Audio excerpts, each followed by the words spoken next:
Se vocês acreditavam que estas coisas estavam vindo, por que não nos contaram? Nós não sabíamos sobre estas coisas! Por que nos deixaram na ignorância?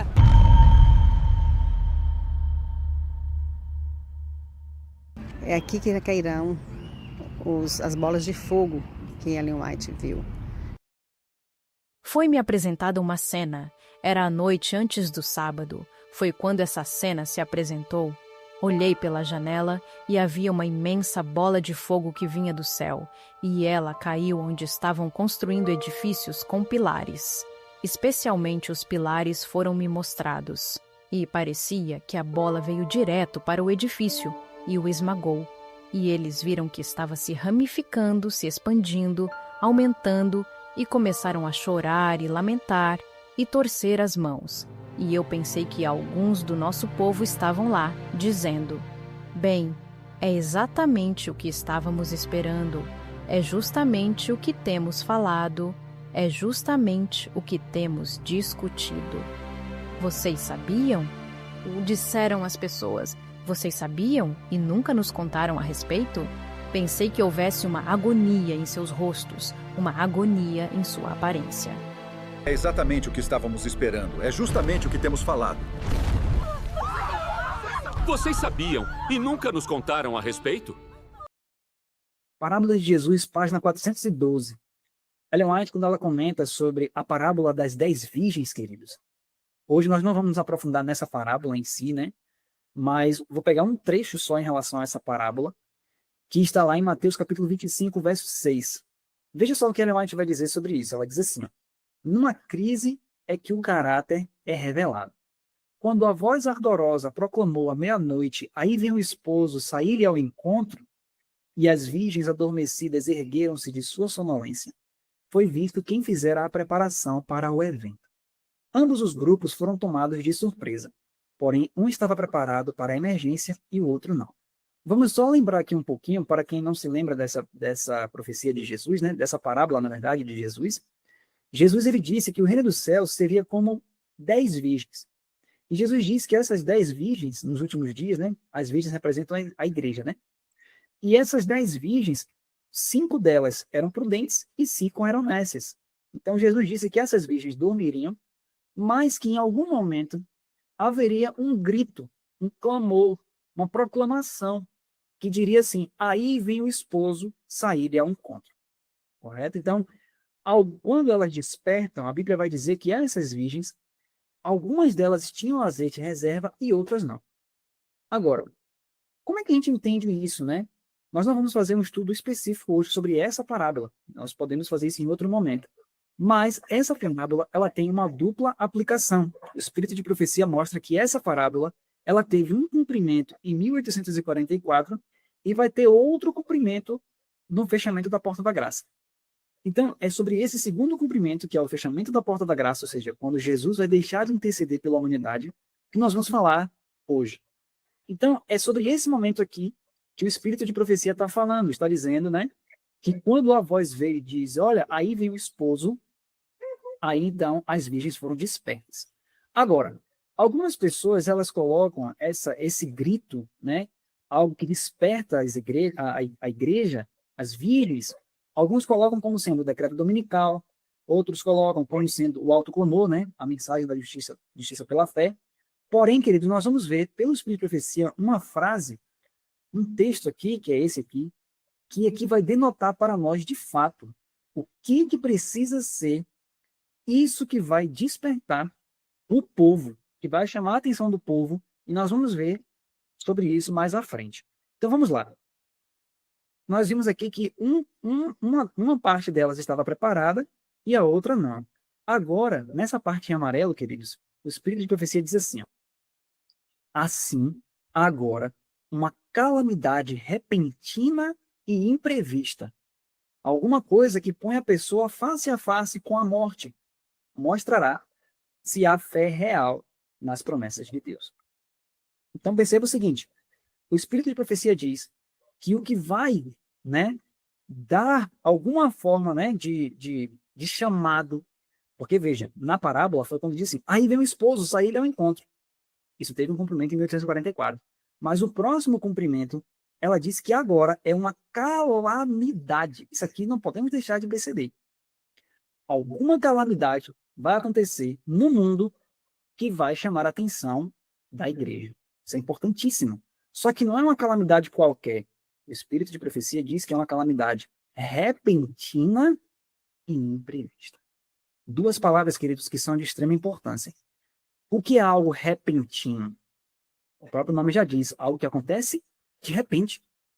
E o que é algo imprevisto? O próprio nome também diz, algo que as pessoas não estavam prevendo que aconteceria. Então isso aqui é muito importante. Então, o grito que está relacionado com a parábola de Mateus 25 e o fechamento da porta da graça, nesse segundo momento do cumprimento, é algo que vai fazer com que o mundo e a igreja, obviamente, né, a igreja seja chamada a atenção. E aí que vai se ver realmente quem esteve com azeite e quem não esteve. Então, o que é que o Espírito de Profecia diz que vai verdadeiramente chamar a atenção e vai despertar, né, tanto quem está pronto como quem não está? O Espírito de Profecia fala que nesses últimos dias agora, para o fechamento da porta da graça, uma calamidade repentina e imprevista. Isso é o que vai chamar a atenção. Alguma coisa, ela fala, alguma coisa que põe a pessoa face a face com a morte. Mostrará se há fé real nas promessas de Deus. Mostrará se está sustida na graça. A grande prova final virá no fim do tempo da graça, quando será tarde demais para se suprirem as necessidades do Espírito. Está vendo como ela coloca agora certinho isso? Ela diz que essa prova, essa calamidade repentina e imprevista, imprevisto para quem? Para o mundo ou para o povo de Deus? Então, é uma calamidade, veja que as virgens estavam dormindo. Então, quando foi dado esse clamor, esse grito, então as virgens despertam. Mas aí ela diz que essa prova final virá no fim do tempo da graça, quando será tarde demais para se suprirem as necessidades do Espírito. Então, vamos pegar essas duas palavras aqui, que nós vamos ver a partir de agora, outras visões da irmã White, que é isso que vai nos colocar, né, de frente com essa situação. Por quê? Então, lembra da palavra repentino e imprevisto. Agora, nós vamos ver agora, queridos, algumas citações da irmã White. Eu peço até que vocês anotem isso. Então, lembrando que a profecia ela é dada por qual motivo, queridos? A Bíblia diz que sem profecia o povo se corrompe. Então, nós que entendemos a mensagem da justificação pela fé, Cristo em nós, que Cristo quer habitar em nós, nós entendemos que a profecia ela faz parte da preparação para o povo de Deus, porque a Bíblia diz que sem profecia o povo se corrompe. Então, por que é importante eu entender a profecia da forma correta? Porque Jesus disse, santifica-os na verdade. A tua palavra é a verdade. Então, a única forma de eu ser santificado é pela verdade. Então, nós precisamos buscar a verdade, porque só pela verdade que nós seremos santificados, né? Então, veja só. Agora aqui, nós vamos ver que, a partir de 1904, Ellen White ela teve uma série de visões, e é isso aqui, queridos, que quando o mundo, né, de alguma forma, através dos adventistas, souberem disso que nós vamos falar a partir de agora, isso vai acontecer, algo que aconteceu no início do movimento adventista, mas eu vou falar sobre isso no final. Nós vamos ver essa visão aqui do manuscrito 102, do ano de 1904. A partir de 1904, Ellen White vai ter uma série de visões, e cada visão é o mesmo assunto, é o mesmo cenário, mas Deus vai, através de cada uma delas, acrescentando coisas que não tinha nas visões anteriores. Então vamos ver essa primeira do dia 2 de julho de 1904. Veja só o que ela diz. Na noite passada, uma cena foi apresentada diante de mim. Eu talvez nunca me sinta livre para revelar tudo, mas revelarei um pouco. Parecia que uma imensa bola de fogo desceu sobre o mundo e esmagou grandes casas. De lugar em lugar erguia-se o grito. Qual era o grito? O Senhor chegou! O Senhor chegou! Muitos estavam despreparados para encontrá-lo, mas alguns estavam dizendo, louvado seja o Senhor. Por que vocês estão louvando o Senhor? Perguntaram aqueles sobre os quais vinha a destruição súbita. O que é súbito, queridos? Algo repentino. Porque agora... Então, algumas pessoas perguntam, por que vocês estão louvando o Senhor? Aí os outros respondem, porque agora vemos o que estávamos esperando. E aí vem a pergunta de novo. Se vocês acreditavam que essas coisas estavam vindo, por que não nos contaram? Foi a terrível resposta. Nós não sabíamos sobre essas coisas. Por que nos deixaram na ignorância? Vez após vez vocês nos viram. Por que não se familiarizaram conosco e nos contaram sobre o juízo vindouro e que devemos servir a Deus para que não pereçamos? Agora estamos perdidos. Olha que interessante, queridos. Lembra que nós vimos em Parábolas de Jesus que ela diz que a prova final virá no fim do tempo da graça, quando não mais haverá tempo para que haja um preparo? Só que veja que alguma coisa acontece. Veja que Ellen White fala que uma imensa bola de fogo desce sobre o mundo e esmaga grandes casas. E algumas pessoas, quando viram essa bola de fogo descer, disseram: louvado seja o Senhor, era isso que a gente estava esperando. Aí outras pessoas olham para essas pessoas e falam assim: que? Como assim? Vocês sabiam disso? Vocês nunca nos contaram nada disso. Então, essa é a primeira visão. Então, vamos continuar, que Deus vai dar mais detalhes sobre tudo isso. Olha só, isso foi no dia 2 de julho. Depois, Ellen White vai dizer agora sobre essa mesma visão. Agora, olha só. Na noite anterior, uma cena muito impressionante passou diante de mim. Vi uma imensa bola de fogo cair no meio de algumas belas mansões, causando a sua destruição instantânea. Ouvi alguns dizerem, olha o que ela ouviu algumas pessoas dizerem. Sabíamos que os juízos de Deus estavam vindo sobre a terra, mas não sabíamos que viriam tão cedo. Outros disseram, vocês sabiam? Por que então não nos contaram? Nós não sabíamos. Por todos os lados, ouvia tais palavras sendo ditas. Então, olha que interessante. Algumas pessoas disseram assim, ó, nós sabíamos disso. Nós sabíamos que os juízos de Deus estavam vindo. Aí outros disseram, mas a gente não sabia. E por que vocês não contaram para nós? Agora, depois, ela vai ver a mesma coisa, só que agora nós vamos ver agora, meus amados, detalhes que Deus não tinha dado ainda. Vamos ver agora. Olha o que ela diz agora, mais alguns dias na frente. Ela diz assim, ó, foi-me apresentada uma cena. Era a noite antes do sábado. Foi quando essa cena se apresentou. Olhei pela janela e havia uma imensa bola de fogo que vinha do céu e ela caiu onde estavam construindo edifícios com pilares. Olha só o detalhe agora. E especialmente os pilares foram me mostrados. Então agora é dado algo que nas outras não tinha sido dado. Agora veio um detalhe a mais. Qual é o detalhe a mais? Estavam construindo edifícios com pilares. Então essa bola de fogo caiu em um local específico. E quando ela viu os pilares, olha o que ela diz, especialmente os pilares foram me mostrados. Então, Jesus, quando deu a visão para a irmã White, ela viu as construções, ela viu o lugar, nós vamos ver agora, a gente precisa saber agora onde é isso. Veja só, ela continua dizendo, e parecia que a bola veio direto para o edifício e o esmagou. Olha que interessante. Primeiro ela começa no plural. Estavam construindo edifícios com pilares. Então veja que é mais de um edifício. Mas quando ela vê a bola caindo, ela diz assim, ó, parecia que a bola veio direto para o edifício e o esmagou. Então isso aqui está no singular. E eles viram que estava se ramificando, se expandindo, aumentando, e começaram a chorar e lamentar e torcer as mãos. E eu pensei, agora olha só, e eu pensei que alguns do nosso povo estavam lá dizendo, bem, é exatamente o que estávamos esperando. É justamente o que temos falado. É justamente o que temos discutido. Então veja, queridos, que Ellen White viu adventistas quando isso aconteceu e eles disseram, é isso aí, rapaz, é isso. Era isso que a gente estava falando. Era isso que a gente vinha estudando. Era isso que a gente vinha discutindo. Mas peraí, você vê adventistas hoje falando sobre isso? Falando sobre essa profecia? Então, mas ela viu pessoas que estudaram, entenderam o que iria acontecer e quando aconteceu disseram, era isso. Mas olha só, veja que ela fala que era pessoas do nosso povo. Agora olha só, vocês sabiam, disseram as pessoas, vocês sabiam e nunca nos contaram a respeito? Pensei que houvesse uma agonia em seus rostos, uma agonia em sua aparência. Então ela vê dois grupos. Um dizendo que sabia e outro dizendo que nunca tinha ouvido falar sobre isso. Agora, onde era o lugar? onde estavam construindo edifícios com pilares. Ok. Agora, olha só, outro texto agora, mais alguns dias à frente, mais detalhes vão ser dados. Ela diz assim, ó, enquanto eu estava em Nashville, uma cena se desenrolou diante de mim. Uma grande bola de fogo parecia cair do céu, e dela saíam relâmpagos de luz.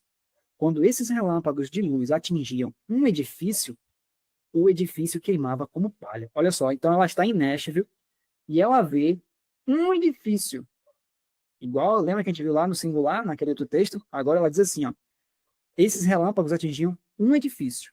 O edifício queimava como palha. Então ouvi alguém dizer, eu sabia que isso estava vindo. Estes são os juízos de Deus que eu sabia que estavam vindo. Você sabia, disse outro. Você era meu vizinho. Por que você não me disse que essas coisas estavam vindo? Por que você não avisou os outros? Vocês percebem, queridos, que é algo tão importante, tão solene, que as pessoas que não sabiam, elas vão perguntar, por que você não falou? Talvez hoje muitos de nós, tenhamos medo de falar do que a gente crê. Ah, não vou falar não, porque fulano vai me rejeitar. Ah, não vou falar não, porque eu vou ser perseguido. Ah, não vou falar não, porque vão... Queridos, hoje pode até ser que uma pessoa não acredite no que a gente prega. Pode até ser que uma pessoa zombe de nós, fale mal de nós. Mas quando a profecia se cumprir, queridos, não tem escapatória. Quando a profecia se cumprir, aquela mesma pessoa que estava desdenhando da profecia, que estava desdenhando do acontecimento, essa mesma pessoa vai dizer, por que você não me falou? Aí você vai dizer o que para ela? Ah, porque eu pensei que você ia me perseguir? Não. Percebe? Então, quando é algo que nós temos solidificado, nós sabemos que está escrito, nós sabemos que Deus foi guiando o povo dele para entender, nós devemos pregar. Entende? Então, por quê? Porque há muitas almas que nunca vão poder ouvir se a gente não abrir nossos lábios e proclamar a verdade de Deus para esses últimos dias. Então, essas pessoas vão dizer, por que você não falou nada? Você era meu vizinho. Né? Agora, olha só. Agora, mais um pouquinho à frente, ela diz, o Senhor em breve virá nas nuvens do céu com poder e grande glória. Seus terríveis juízos logo cairão sobre o nosso mundo. Estamos fazendo tudo o que podemos para alertar os habitantes da terra sobre essas coisas? Enquanto eu estava no sul, alguns meses atrás, tive um sonho muito impressionante. Parecia ver uma grande bola de fogo vir do céu e atingir a terra. Grandes casas estavam em chamas. E muitos observavam com grande aflição. Então veja que é algo que vai gerar muita aflição nas pessoas. Alguém disse, eu sabia que isso ia acontecer. Eu sabia que os juízos de Deus logo iriam cair. Você sabia que essas coisas vinham? Disse outro. Por que você não nos contou? Agora, olha só, queridos, o que essa pessoa vai dizer. Ó. Por que você não nos alertou e nos mostrou as profecias para que nós também pudéssemos saber? Então aqui entra um elemento chave agora. Veja que a pessoa que está se perdendo pergunta, mas peraí, então quer dizer que você estudou as profecias, você entendeu que isso aqui aconteceria e você não proclamou isso para nós? Por que você não mostrou as profecias para nós? Agora a pergunta é, queridos, quais profecias? O que tem a ver essa bola de fogo caindo? Onde é que eu vou mostrar isso para as pessoas? Como é que eu vou entender isso biblicamente? Percebe? Então vamos lá, vamos continuar.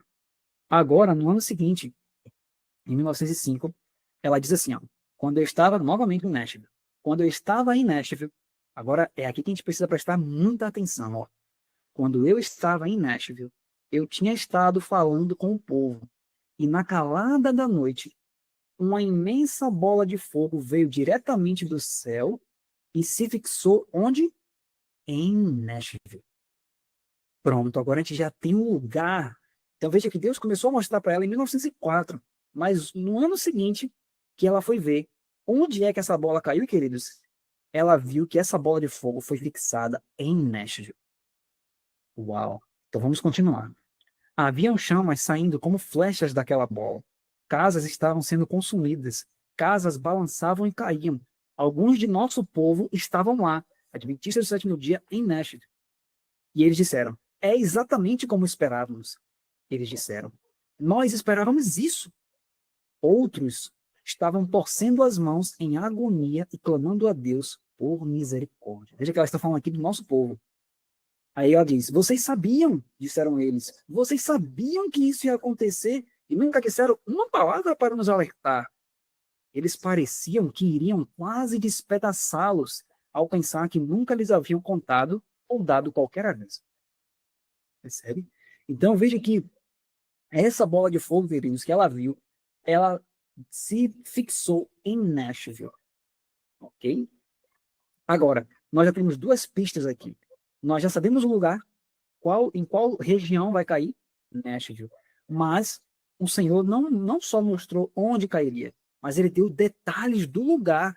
E qual é o lugar, agora que a gente sabe que é em Nashville? Ela diz aqui, ó, onde estavam construindo edifícios com pilares.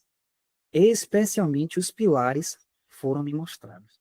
Então nós sabemos que foi em Nashville, essa bola vai cair em Nashville, e que lugar de Nashville? Um lugar específico. Qual lugar? Onde estavam construindo edifícios com pilares. Que lugar é esse? Onde é que fica esse lugar? Então veja só. Agora para a gente entender, meus amados, veja só, ela começou a ter essas visões, quando a gente começa a ver, ó, mais ou menos em julho de 1904. No final desse ano, no final do ano de 1904, ela então relembra essas visões que ela teve, lá agora dia 24 de novembro de 1904. Ela relembra essas visões da bola de fogo. E Ellen White agora vai dar uma pista muito poderosa para a gente entender quando a pessoa fala assim, por que você não mostrou as profecias para nós? Ela agora vai dar uma pista de onde nós podemos começar a entender essa situação que vai acontecer em Nashville. Vamos ver aqui. Ó. Ela começa dizendo assim, há pouco tempo, uma cena muito impressionante se desenrolou diante de mim. Vi uma imensa bola de fogo caindo entre algumas belas mansões, causando sua destruição instantânea. Eu ouvi alguém dizer, sabíamos que os juízos de Deus estavam chegando à terra, mas não sabíamos que chegariam tão depressa. Outros disseram, vocês sabiam? Então por que não nos disseram? Nós não sabíamos. Por todos os lados eu ouvia tais palavras faladas. Despertei em grande angústia. Voltei a dormir e parecia estar em um grande ajuntamento. Olha só isso aqui, gente. Ó. Ela vê, então, que a gente já sabe que é em Nashville, uma destruição acontecendo em Nashville. De repente ela acorda e parecia, aí depois ela volta a dormir e parecia estar em um grande ajuntamento. Uma pessoa com autoridade estava falando ao grupo, diante do qual se estendia um mapa do mundo. Ele disse que esse mapa representava a vinha de Deus que deve ser cultivada. À medida que a luz do céu brilhasse sobre alguém, essa pessoa deveria refletir a luz para outros. Luzes deveriam ser acesas em muitos lugares, e dessas luzes, outras ainda deveriam ser acesas. Então, olha o que ele está dizendo aqui. Isso aqui está relacionado com a questão que ela estava lendo sobre Nashville. Então, depois que ela viu a questão de Nashville, Jesus disse, olha, ele mostrou o mapa do mundo e disse, olha, as pessoas que receberem essa luz, as pessoas que começarem a entender, elas precisam passar isso para os outros. Ele continua. Ainda dentro desse raciocínio, ela fala assim, ó, em breve, agora ela vai começar a trazer para a realidade em si. Ela diz assim, ó, em breve, graves problemas surgirão onde, queridos? Entre as nações. Problemas que não cessarão até que Jesus venha.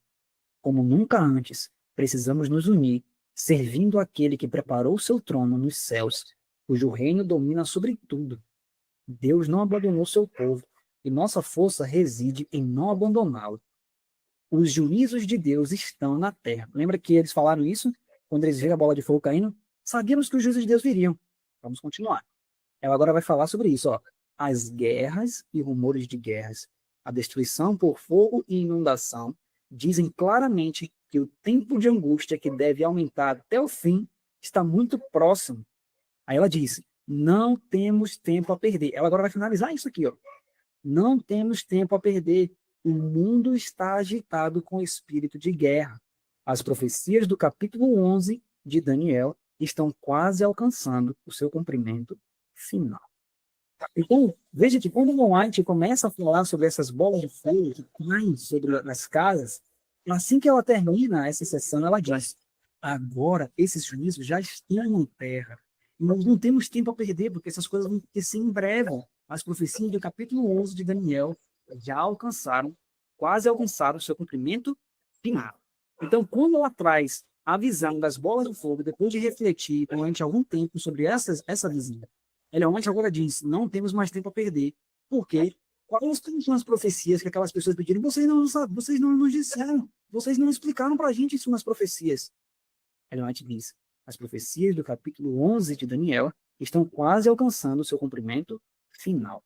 Mas nós vamos parar para pensar, né? O que teria a ver, como é que nós podemos entender? Nós temos duas formas de analisar essa situação das bolas de fogo. A primeira forma seria o quê? Nós pensarmos em um meteoro direto. Ou seja, nós podemos olhar para essa profecia e imaginar uma grande bola de fogo, um meteoro caindo do céu e indo diretamente para Nashville. Só que ela agora vai dizer que as profecias do capítulo 11 de Daniel já encontraram seu quase o cumprimento final. Agora, o que teria a ver as profecias de Daniel 11 com essas bolas de fogo? É isso que nós vamos ver agora, para a gente ver essa segunda forma de compreendermos o que nos próximos dias, né, muito em breve, vai estar acontecendo lá em Nashville. Vamos lá. Foi-me instruído, isso aqui é importante agora, o texto da Bíblia que a gente vai, eu não vou ler ele agora, mas anotem esse texto, depois leiam vocês direitinho em casa, aí onde vocês estão, que nós vamos ver aqui esse texto que ela vai dizer, ó. Foi-me instruído que a destruição havia avançado sobre as cidades. A palavra do Senhor se cumprirá. Isaías 29, 19 a 24 foi repetido. Então, olha, esse é um texto que nós precisamos ler na nossa Bíblia. Isaías 29, 19 a 24 foi repetido. Não ousei me mover sem saber onde estava. Clamei ao Senhor. O que isso significa? Essas representações de destruição se repetiam. Onde estou? Disse o Senhor.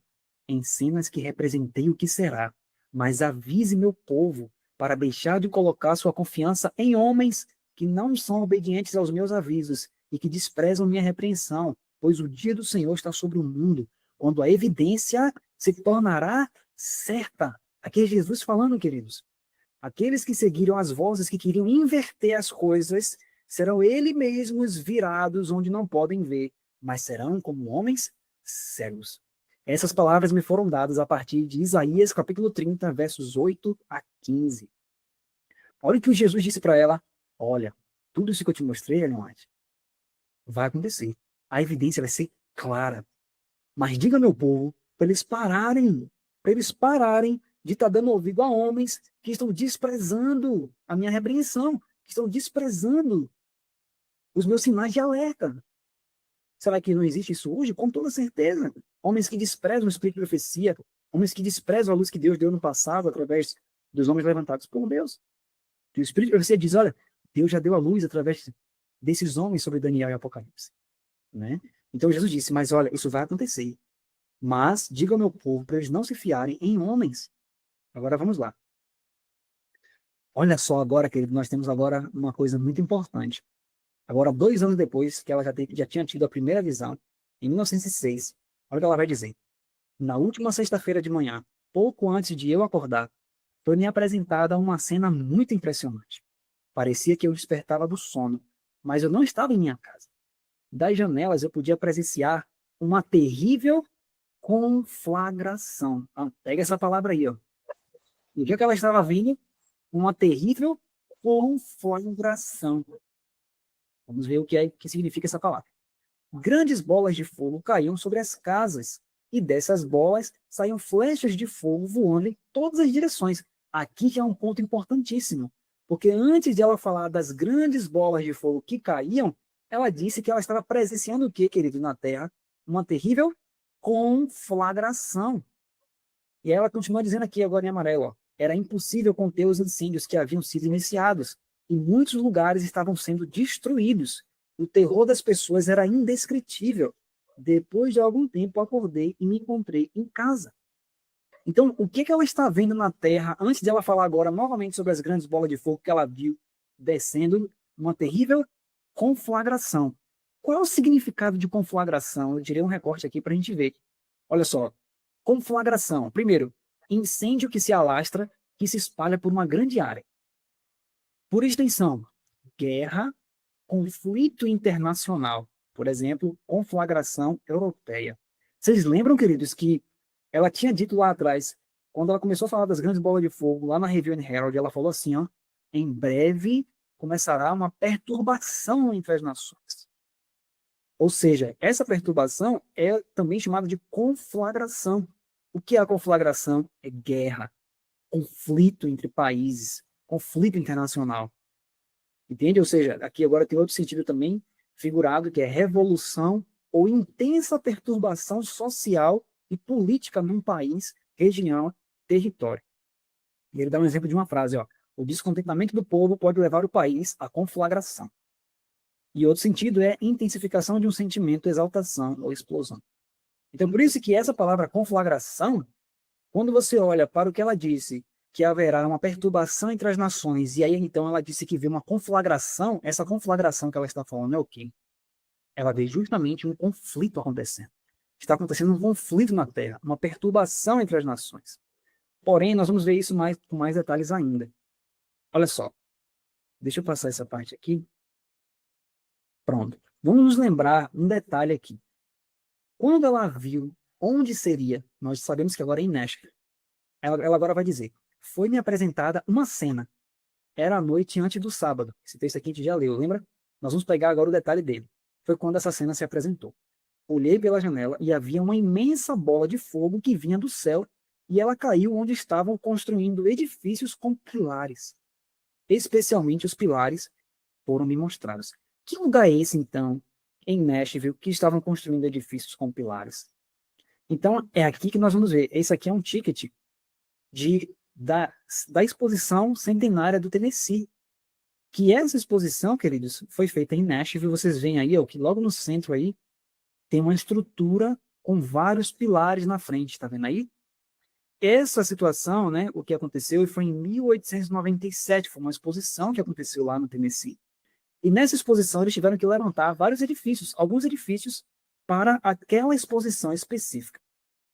E aí o que acontece? Alguns desses edifícios têm, ó, olha só os pilares, ó.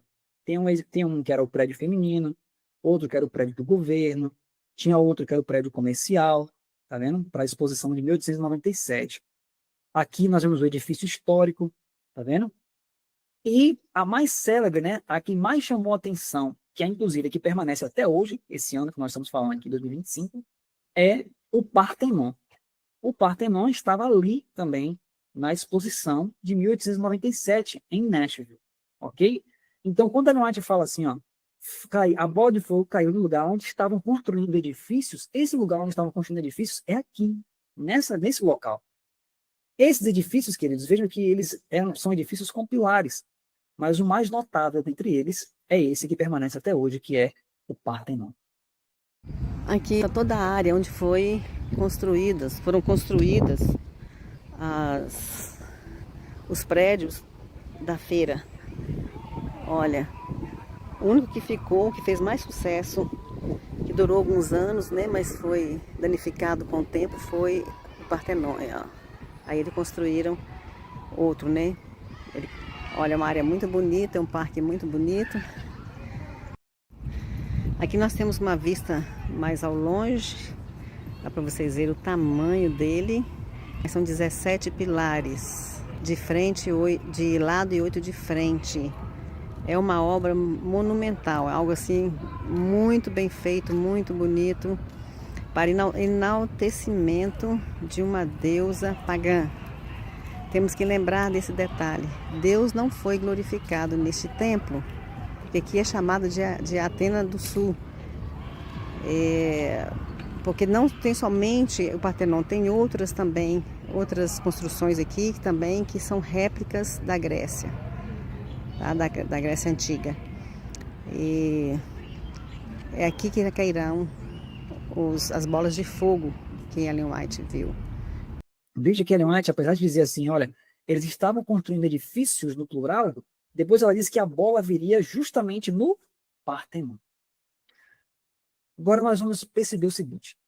Quando ela falou dessas bolas de fogo na Review and Herald, ela fala então da conflagração das nações e que as profecias de Daniel 11 estavam em seu cumprimento final. Então nós temos duas formas de enxergarmos essa profecia. A primeira forma, um meteoro direto caindo sobre alguma dessas estruturas, né, ali que estava em Nashville, ou se nós entendermos que a irmã White, então, ao terminar de falar sobre essa profecia das grandes bolas de fogo, ela fala que as profecias de Daniel 11 estavam em seu completo cumprimento, então nós temos que ver alguma relação que exista entre o capítulo 11 de Daniel e essa situação que vai acontecer em Nashville.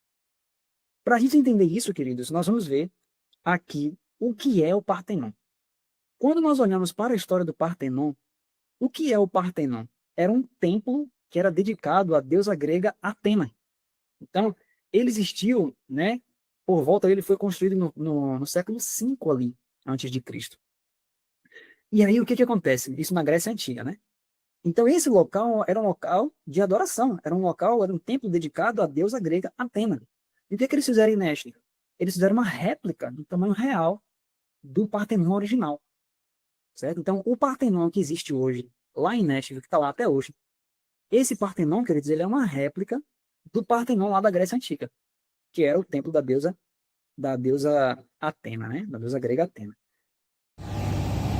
Esse é o Partenon, é uma réplica de um templo grego com o mesmo nome, Partenon, que significa apartamento da Virgem, que foi construído para abrigar uma estátua de 13 metros da deusa Atena. Partenon significa apartamento da Virgem, porque eles diziam que ela era virgem. Na sua mão tem a estátua da deusa Nice, que significa vitória. E ela tem um escudo e tem uma serpente nela. Aqui nesse lugar, nesse prédio, quando Ellen White estava em Nashville, ela teve visão de bolas de fogo caindo do céu sobre essa estrutura aqui, ó. E ela será destruída. Ela fala na visão que a atenção dela foi virada para os pilares. Os pilares, ela fala. Aqui vocês podem ver, a lateral dela são composta de 17 pilares. São muitos, muitos, muitos. Olha, gastos muitos milhões de dólares para construir esta estrutura, uma réplica de um templo pagão. E Nashville é uma cidade cristã. Mais interessante que não é somente, ela é considerada a Atena do Sul, porque ela tem vários buildings, vários prédios que são inspirados na arquitetura grega. E inclusive a igreja presbiteriana do centro, do downtown, ela tem os pilares na frente também, mas são poucos, né? E ela tem por dentro dela, foi inspirada no Egito, uma igreja cristã, né? Com inspiração na arquitetura egípcia. Olha só. E as bolas de fogo cairão não somente sobre essa estrutura, mas também elas cairão sobre casas, sobre mansões e vários edifícios ao redor aqui. Ali nós vemos a cabeça dela, né? Já vamos entrar ali para vermos ela por dentro, a estátua inteira de Atena. E lá dentro, ó, aí está uma estrutura gigantesca, tá vendo? Nós vemos aí a imagem da deusa, né? Da deusa Atena que fica lá. É uma imagem muito gigantesca. Olha para vocês verem aqui internamente os pilares internos também, ó. Olhem a altura desse edifício. Aqui fala sobre o escudo dela, que é este aqui, ó. Vocês podem ver ali, tá? Tá retratando batalhas, olha lá, ó. Batalhas, prisioneiros, tá? Mortos e tudo mais. Aí aqui fala o seguinte, ó, que esse negócio aqui, o escudo dela, é uma réplica, né? Uma ilustração da batalha entre os amazones e os atenienses. No centro está uma imagem de Medusa, gente, que é outra figura mitológica terrível. Que eles conseguiram a vitória, né, com a ajuda de Atena. A vitória que estava lutando aqui entre os amazônios e atenienses, conseguiram essa vitória com essa deusa Atena. E fala, como oferta de gratidão pela assistência dela, o Perseus deu a cabeça de Gorgons para essa deusa aqui. Para essa deusa aí, ó. E ofereceu a cabeça do inimigo para ela. Olha isso aqui. Isso aqui são as réplicas das ruínas, das estátuas que haviam no original, tá? Ali em cima tá Estão também a réplica da parte de cima, da entrada do Partenon. Olha o tanto de pilares que tem aqui dentro do templo dela. Olha a altura disso. Olha a quantidade de pilares. Por fora e por dentro. Olhem lá. Olhem isso. Olhem isso. Deus é um Deus zeloso. Não terás outros deuses diante de mim. É o que ele diz. E olha para vocês verem o que a América fez. Estou ensinando como a gente faz para ficar igual ela, com essa pose, igual ela, com o joelho esquerdo um pouco dobrado, com a mão direita aberta, para receber a deusa Nike ou Nice, depende da tradução. E no meio dela lá, olha, nós podemos ver a face da Medusa, que é outra deusa mitológica. Isso aqui é tão grande que olha ali uma pessoa ali no pé, ó. Olha lá, ó. Nós somos um pouquinho só mais altos do que a base dessa estátua. Deus irá destruir isso aqui tudo com fogo, bolas de fogo. E vai ser muito em breve. Deus tá mostrando pra gente que vai fazer essa destruição. E o povo de Deus não está preparado. Tem que avisar este mundo sobre os juízos de Deus que virão sobre essa terra. E aqui vai ser um dos lugares. Olha para vocês verem. Olha o tanto de pilares também, a parte de dentro. Não tem outro, nem na América e nem aqui em Nashville, que tem essa estrutura tão cheia de pilares desse jeito. Veja que quando Jesus mostrou para Ellen White, ela diz assim, ó, especialmente os pilares me foram mostrados. Agora que a gente entende, né, que esse Partenon, ele está ligado diretamente àquele Partenon da Grécia Antiga, o que é interessante agora a gente vai começar a analisar para a gente ver a relação dessa destruição em Nashville com Daniel capítulo 11. Por quê? Quando nós olhamos para o Partenon original, a história do Partenon original, isso é algo muito interessante. Por exemplo, eu tirei um recorte aqui, ó, da BBC, onde fala da história do Partenon original. Olha só o que fala sobre o Partenon, queridos. Que coisa interessante. Olha só. Isso aqui nós estamos falando do Partenon original, da Grécia Antiga. Olha o que a BBC fala. Estima-se que o Partenon tenha sido concluído em 430 a.C. e sempre despertou admiração entre o povo local e estrangeiros. No entanto, com o passar dos anos, deixou de ser um templo para a adoração de Atena e se tornou uma área de ruínas. A impressionante estrutura sofreu grandes avarias ao longo do tempo, sobretudo durante os séculos XVI e XVII, quando a Grécia era governada pelo Império Otomano. O monumento foi atingido pela Guerra Otomano-Veneziana, no final do século XVII, quando recebeu o que, queridos? Um tiro de canhão. Ou seja, vocês sabem que o canhão, quando ele atira, ele vem uma bola, né? Aquela bola de canhão. Então, quando recebeu um tiro de canhão, que causou o quê? Uma grande explosão e destruiu seu teto. Depois, ao longo do século XVIII, grande parte das peças restantes foram gradualmente destruídas ou saqueadas. Outra fonte também diz assim, ó, embora o edifício tenha sofrido uma série de mudanças, ele permaneceu, olha só, praticamente intacto até o século XVII.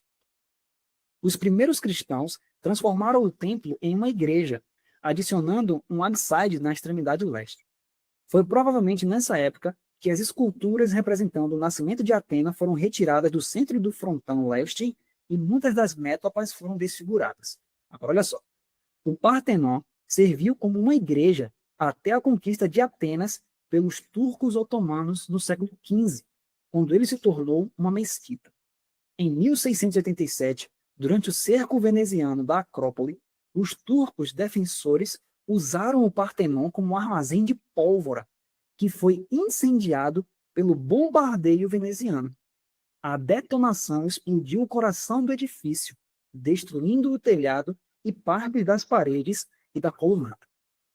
Então, olha que interessante, quando você olha para a história do Partenon original, o que aconteceu com o Partenon original? Ele permaneceu praticamente intacto durante muitos anos.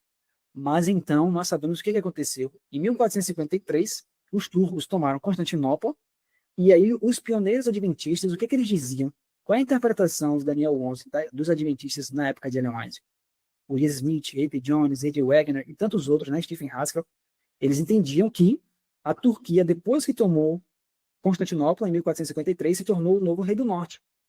E depois disso aí, cerca de 200 anos depois, aqui no Partenon original, houve uma guerra entre os turcos e o povo veneziano. E nessa guerra, os turcos usavam o Partenon como um barril, como pólvora, né, como um local ali para armazenar pólvora, e de repente veio uma bola de canhão. E quando essa bola atingiu o Partenon, ele explodiu. E ali gerou avarias terríveis no Partenon.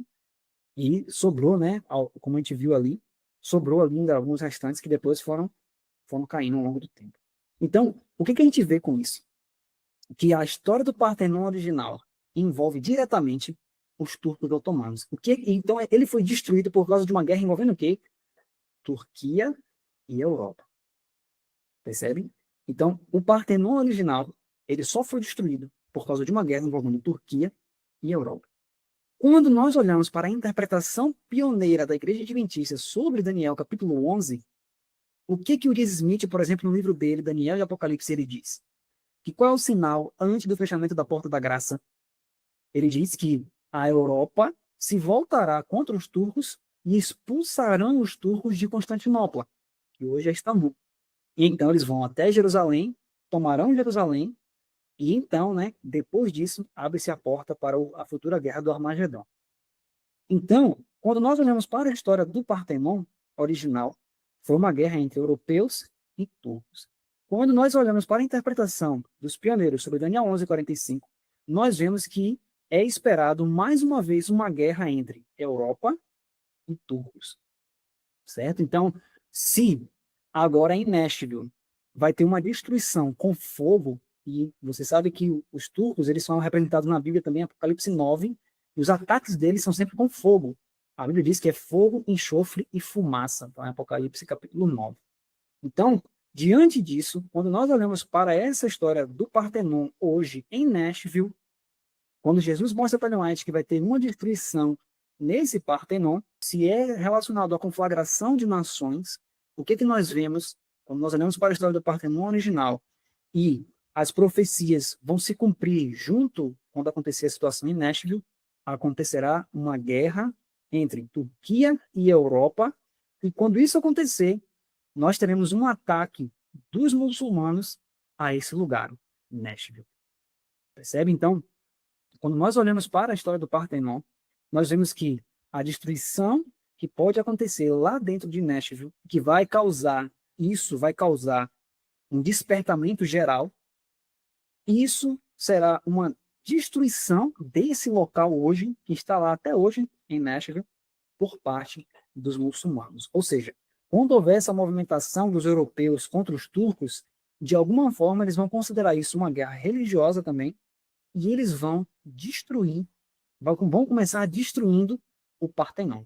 E dali, veja que ela não vê só o Partenon destruído, ela vê o Partenon destruído e ela vê outras casas e várias pessoas ao redor, as casas sendo destruídas e pessoas clamando. E alguns adventistas vão dizer, nós sabíamos disso, era sobre isso que a gente conversava, era sobre isso que a gente discutia. E muitos vão virar e vão dizer, mas eu nunca ouvi falar sobre isso. Então por que você não mostrou essa profecia para mim? Você nunca me disse nada sobre isso, eu nunca nem ouvi falar sobre essas coisas. Por que isso, queridos? Se você for pensar hoje no âmbito adventista, você vê hoje que a interpretação dos pioneiros é praticamente 100% rejeitada no meio adventista hoje, né? Então você vê que, desde o início, né, os pioneiros adventistas eles entendiam que aconteceria essa situação entre a Europa, entre os turcos, a Rússia e outros países, mas hoje se esqueceu praticamente disso, né? São poucos que ainda creem verdadeiramente na interpretação que os pioneiros tinham sobre o Rei do Norte. É essa invasão muçulmana lá, e dali uma destruição do Partenon. E a partir daí uma guerra geral que vai acontecendo, porque não vai se seguir só no Partenon. Essa conflagração vai ser uma conflagração de nações, que é tudo isso que os pioneiros falam a partir daí, nesse momento final de Daniel 11:45. Então, quando nós olhamos para a história do Partenon original, nós vemos que é esperado mais uma vez uma guerra entre Europa e turcos. Por que Nashville? Né? Por que vai acontecer especificamente em Nashville? Vai ser só Nashville isso? Veja, o Espírito de Profecia fala assim, no manuscrito 133 de 1902. Estamos vivendo em meio aos perigos dos últimos dias. A ira de Deus está se preparando para recair sobre todas as cidades. Não todas de uma vez, mas uma após a outra. E se o terrível castigo em uma cidade não causar medo nos habitantes de outras cidades e os levar a buscar arrependimento, a vez deles chegará. Então, na verdade, queridos, Nashville, essa situação que vai acontecer em Nashville vai ser para chamar a atenção das outras cidades. Não vai ser um acontecimento pequeno nem pontual, queridos. A destruição de Nashville vai ser algo que vai chamar a atenção do mundo inteiro. Eu quero mostrar um vídeo para vocês e vocês vão perceber que essa destruição, que certamente, né, nós temos as evidências que vai envolver o poder otomano novamente, ou seja, o poder do turco. Nós vamos ver outra profecia da irmã White, que um homem, em 1999, uma outra profecia que ele entendeu na época, e ele proclamou isso. Ele falou, olha, isso vai acontecer. E nossa única segurança não é conseguir muita água para o ano 2000. Ela profetizou isso. Não se trata de obter uma grande quantidade de alimentos preservados e armazená-los. Mas a nossa salvação, meu coração, está realmente meu coração certo e em paz com Deus? Quero dizer, realmente Deus nos deu um presente tão incrível e precioso. O que falaremos a Deus? O que diríamos a Deus se estivéssemos perdidos? Este mundo está doente. As torres gêmeas, irmãos e irmãs, ela viu claramente as torres gêmeas em visão em Nova York e percebeu que algo as derrubou. Ela disse que parecia que um anjo havia tocado com um dedo e elas desmoronaram em pequenas pedras.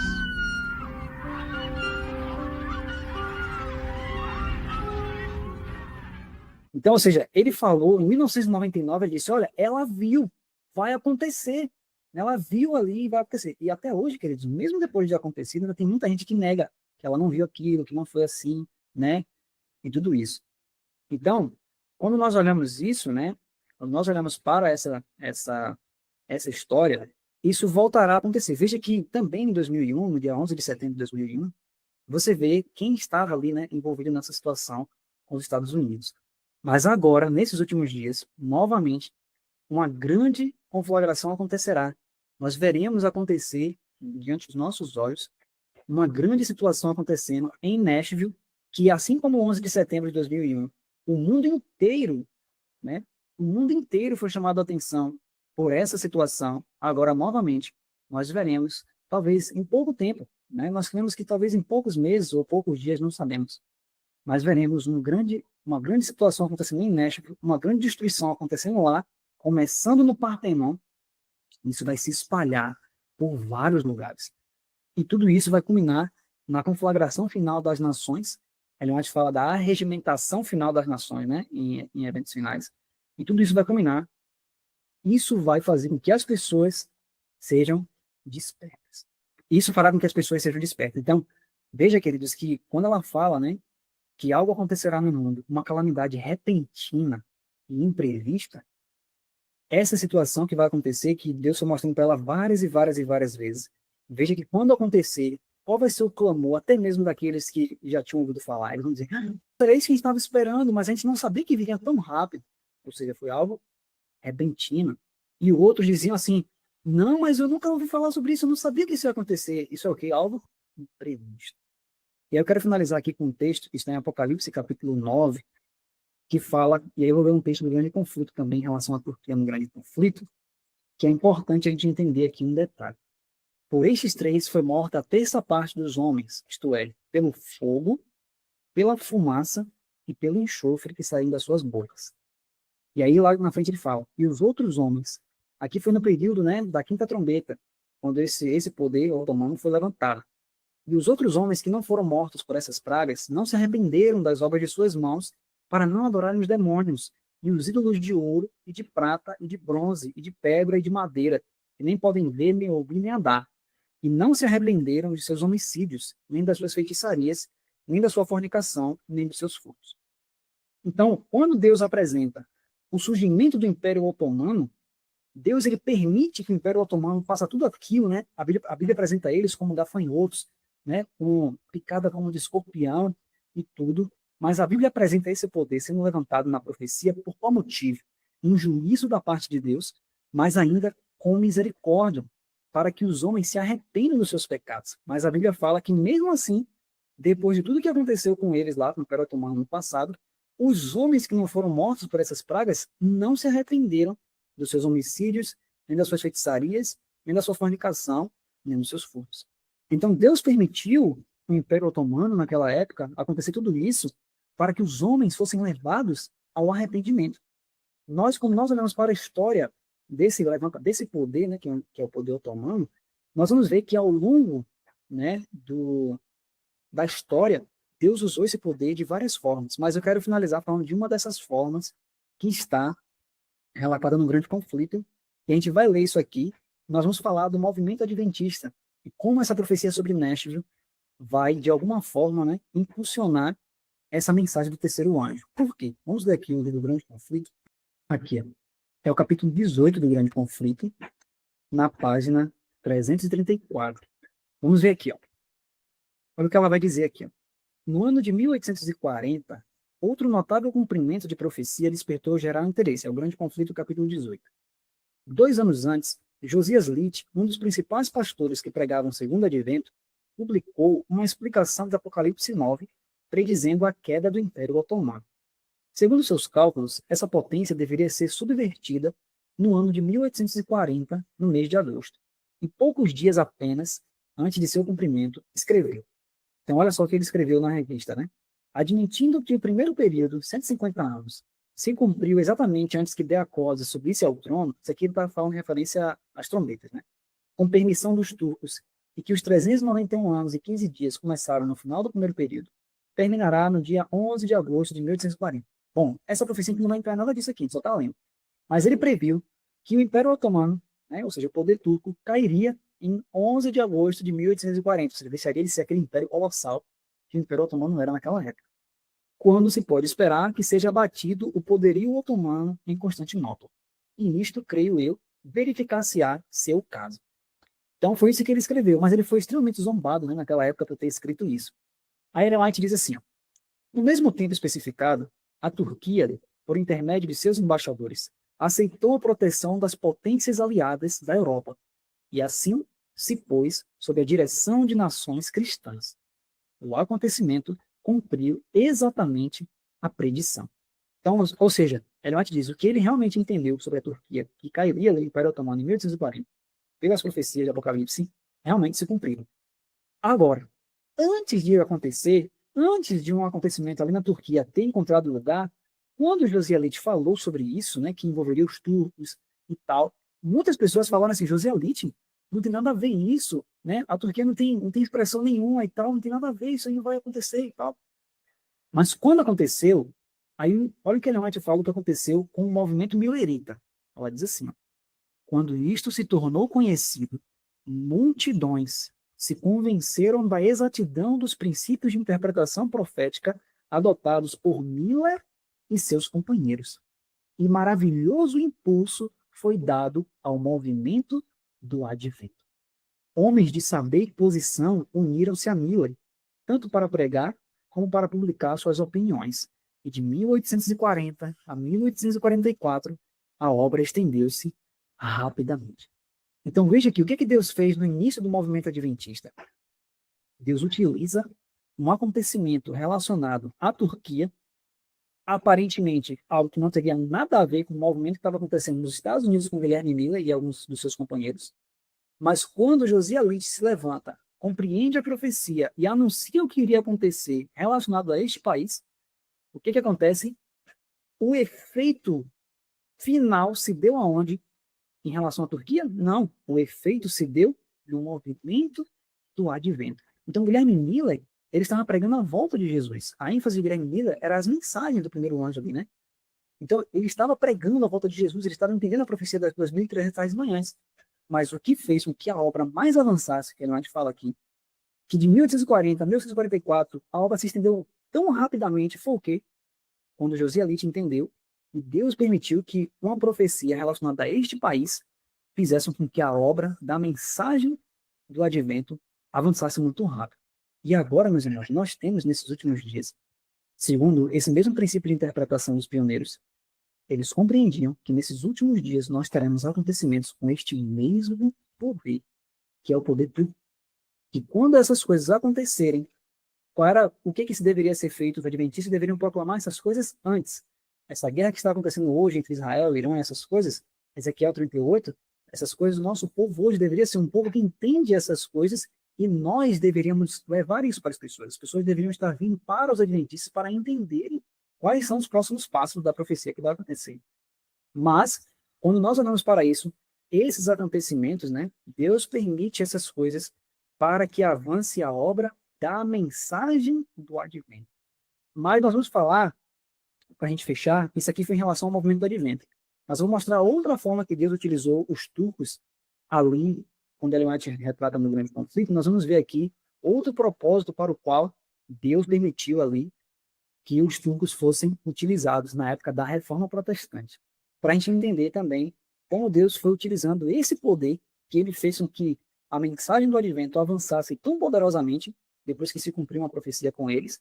Nós vamos ver também, em relação ao protestantismo, né? Antes de existir a igreja adventista, Deus já se utilizava desse poder também para trazer algo para avançar sua mensagem. Vamos ver aqui, ó.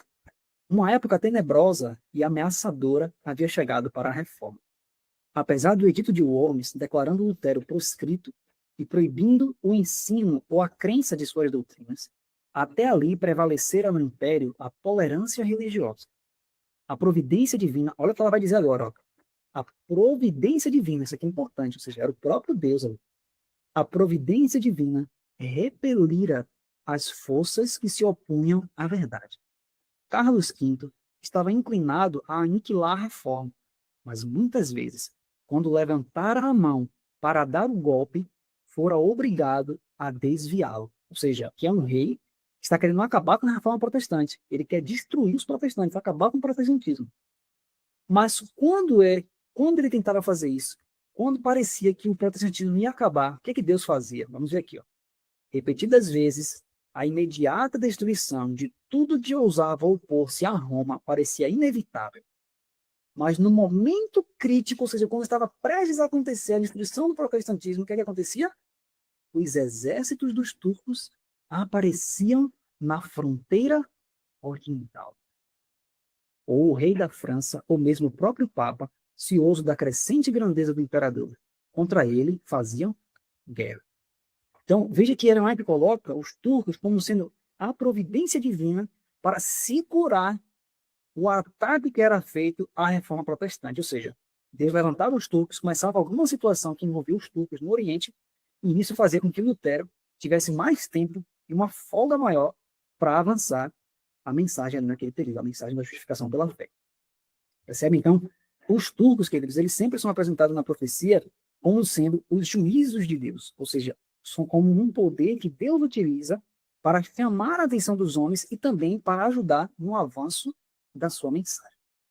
Então, esse acontecimento que terá lugar em México, né, e alguns outros acontecimentos que nós temos aí, que os pioneiros falaram sobre esse poder, se nós verdadeiramente compreendermos que Deus levantou esses homens no passado para que verdadeiramente, né, as luzes fossem trazidas pelo livro de Daniel e Apocalipse, nós vamos proclamar essas coisas antes que aconteçam, e quando acontecer, naturalmente, as pessoas vão olhar para o movimento adventista e dizer, realmente, eles estiveram certos. E isso, né, vai gerar ainda mais a abertura para que a mensagem do terceiro ano possa finalizar o seu trabalho no mundo, né? Então, que Deus possa verdadeiramente, né, nos abençoar, entender essas profecias e que, em nome de Jesus, a obra possa finalizar rápido, para que a gente possa entender e proclamar essas coisas antes que aconteçam, porque se nós formos proclamar isso depois que acontecer, nossas palavras não vão ter valor algum, né?